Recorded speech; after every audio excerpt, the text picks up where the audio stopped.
baby. Hello, my honey. Hello, my ragtime gal. Hey, before we get into the video and the talking about portion, I just wanted to thank Kato's Collection and Zach Smith, a.k.a. Framed Figures, for,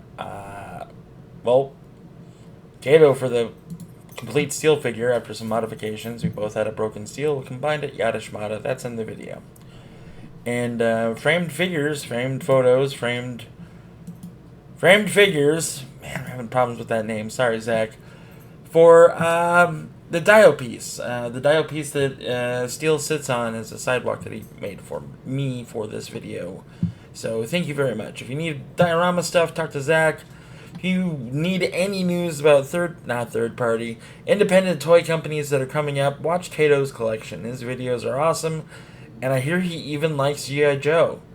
But that's neither here nor there. So take care. Thanks for watching. Enjoy whatever this is about to be. So get this. It's 1992. Robin Williams' super weird movie about toys has come out. Steven Seagal is a bag of crap, but not a bag of crap so bad he's unwatchable and puts out Under Siege, which, if we're being honest, was Die Hard on a boat. The Bodyguard came out with Costner and Whitney. Lundgren and Van Damme put out Universal Soldier, and you're there for the ride. And most importantly, a god sorta died? Put into a coma? Plot armored? Either way, Kal-El was out of the picture, and DC Comics was going crazy. If you don't know what I'm talking about, that's okay, but I'm pretty sure that if you're here at this channel, you know what I'm talking about because we're all old. Moving right along. So in 92, DC decided that they really, really love money, so they started creating all these crisis events.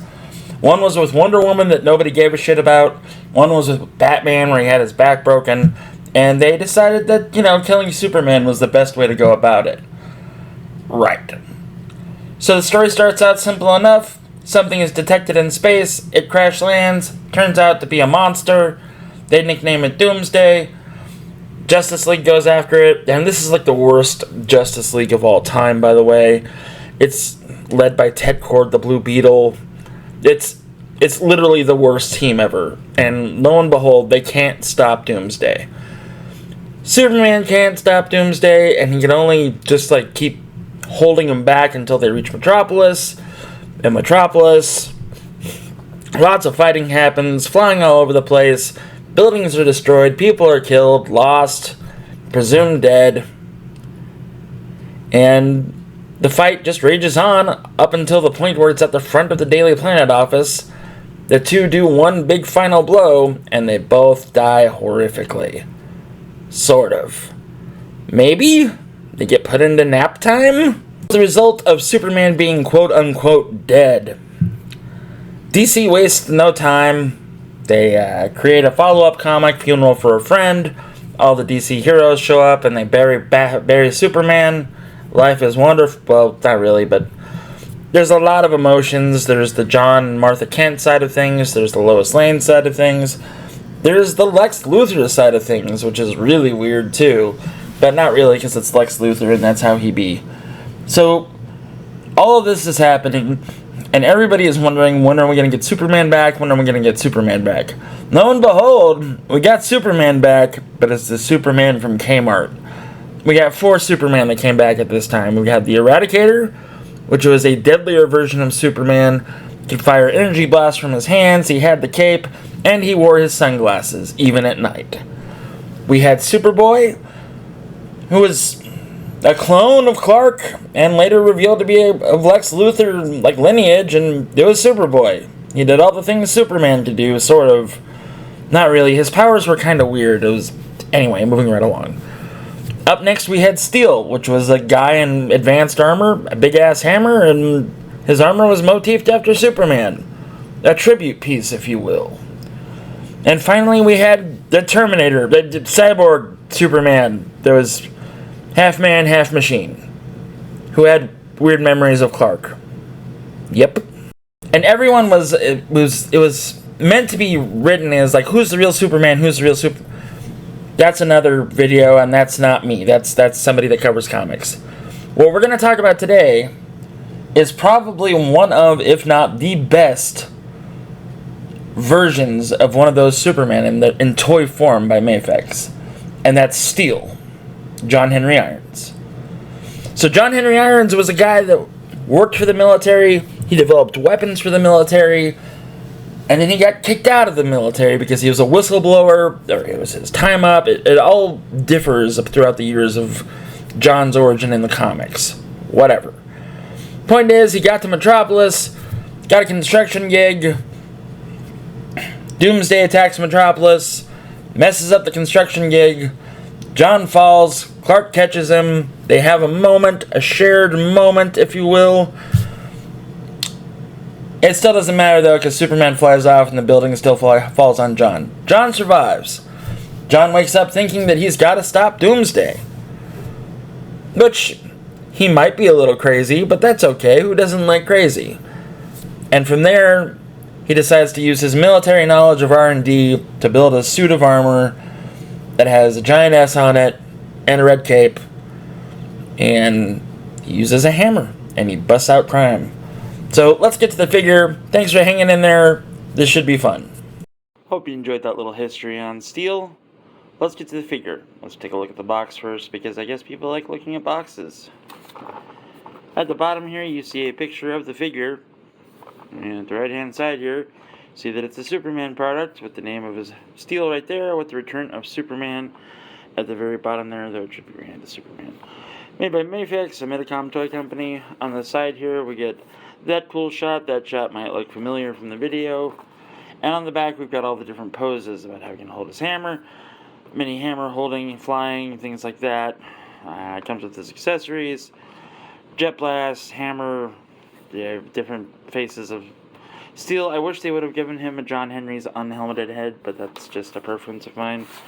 Some more imagery on the side of the box of the figure. At the very bottom is all of the mumbo-jumbo that involves the law. So, let's get him out. I'm going to take him out, and we'll go from there. Mafex or Mafex or who's its fix comes with a stand of some sort. These stands aren't great, if I'm being honest, but it comes with a stand, and, you know, there's that at least.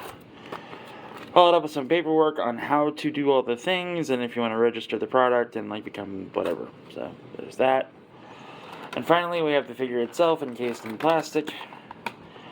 There we go. Looks pretty good. I'm excited. Let's get this thing out of its plastic prison, and then we'll get him set up, and we'll go over the accessories and all that fun stuff next, okay? Figure in all of its glory. I'll lift him up just a little bit so you can see his feet. And it looks like he's got a double set of armor here on the feet, which is kind of nice. I've never noticed it before. It looks like a smaller suit of metal will fit inside the bigger boot here of metal, which is kind of cool if you ask me. There isn't any swivel on the boot here. It all comes from the thigh up here, which is awesome. We've got the double jointed knee. As you can see, you've got the, not the ratchet, but you've got the knee joint right there. And sometimes that's hit or miss on a figure and how it looks, but with this, it being a suit of armor, I think it looks pretty good myself. We've got a belt, not a lot of play there on the belt, but the belt is pretty cool. It does have some pouches, so you can imagine whatever is in there. No, I don't imagine what would be in the smallest pouch in the world. His right hand is pretty awesome. It does have like a blaster on it, like a bolt blaster. I think that's what it was in the comics. The only downside to this figure that I'm noticing so far is that there aren't any accessories for that. It's just a use your own imagination thing. But again, though, that's because DC and their pretty strict gun policy. So there you go about that, right? Right. The right arm right here is pretty bare bones, but it does, we'll go over the articulation of this now. We can get it all the way up like that, which is pretty good. This is built so that it moves with the arm as opposed to separate from the arm, which is pretty cool, so you can keep that all together as much as you'd like. The cape here does flare out, and that is due to these little squiggly things right here. It does keep it so that it's, you know, out and about. The cape is wired, so you can get a pretty dramatic pose out of it. One of the things that I did like about this cape was that it does have the S on the back of it. I don't know why that's a big deal to me. I don't know why I think it's so cool, but I just think it's cool. So there's that. And then we've got the dramatic cape flare as best that we can get. So like I was saying, we do have the cape flare here where it can billow and look all heroic. This is like Spawn level of cape that this thing's got, and it is all wired. I wish that they would have put a wire down the middle of it, but just on the edges you can get a pretty good look with it. But this cape is pretty ridiculous in size. So next up, let's take a look at some of his accessories, and we'll go from there. These are pretty neat. These are the jet effects that go into the bottom of his feet there. He's got 2 pegs there, which is pretty rare for a Mafex figure, as they typically don't have boot pegs. It comes with a stand, so they figure why even bother. But you can get those in pretty good. You can get him positioned pretty well.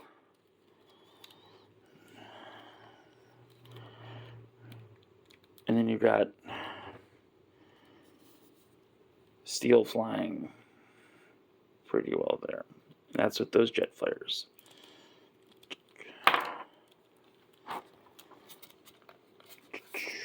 The only other figure that I can think of that has those jet effects would be the Solar Suit Recovery Superman from Mafex. And even then, those legs plug in and plug out. It's a really cool system. So let's start off with the hands here. We've got kind of a loose grip hand here. Why it's like that, I'm not sure. But you can do some pretty dynamic things with this. It can be holding on to something, grabbing something, stuff like that. You've got some loose, relaxed hands here. These are pretty standard when it comes with Mafex stuff. And then you've got almost what would appear to be wall crawling hands, which doesn't make any sense, but this is kind of a bracing hand, I guess. And then finally, you've got the hands that hold the hammer. As far as the hammer goes, it comes in 2 pieces. You separated it here at the middle, and you can connect it back up again. Then you've got your hammer. There isn't a port on the back, so you can put the thrust on the hammer like he did in the animated film, so it's not more powerful. So there's that. He comes with an angry head. Angry head. Comes with a yelling head that I just dropped. So there you go. Some pretty good choices and some pretty neat accessories all around.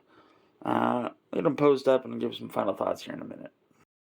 The best thing about this character, this figure, is that it does embody the comic accuracy of the hero himself. Down to the S on the back of his cape, to the hammer that he wields, to the gun ports on his left arm. All in all, I like this figure. This figure wouldn't have been possible if it were not for Kato from Kato's Collections. I originally had bought a steel and his right arm peg snapped off and broke. I mentioned this randomly on a live stream to somebody, and Kato stepped in and sent me his copy of steel where the left arm had broken, where the left hand peg had broken off. Some arm switching and some everything else, and that's how we've got a fully functional steel figure here. I'm a big fan of the Mafex stuff simply because I'm not a big fan of the McFarlane stuff. They do some of the best DC characters and some of the best DC comic characters in the action figure world today. They're a little bit pricey, but most of the time, well, not most of the time, but part of the time you can find them on clearance from Big Bad Toy Store, Facebook groups, and things like that. If you liked this video, give it a like, do the subscribing thing, and make a comment if you'd really like to. What's your favorite DC superhero, or your favorite Mafex figure for that matter? Your favorite Mafex action figure, like of all time, that you've ever gotten, or that you want to get for that matter. I appreciate you taking the time to watch the video. I appreciate you taking the time to stick around until the end. I just ask you to be kind to each other. Trans rights are human rights, and I hope you have a great day and a better weekend. Take care.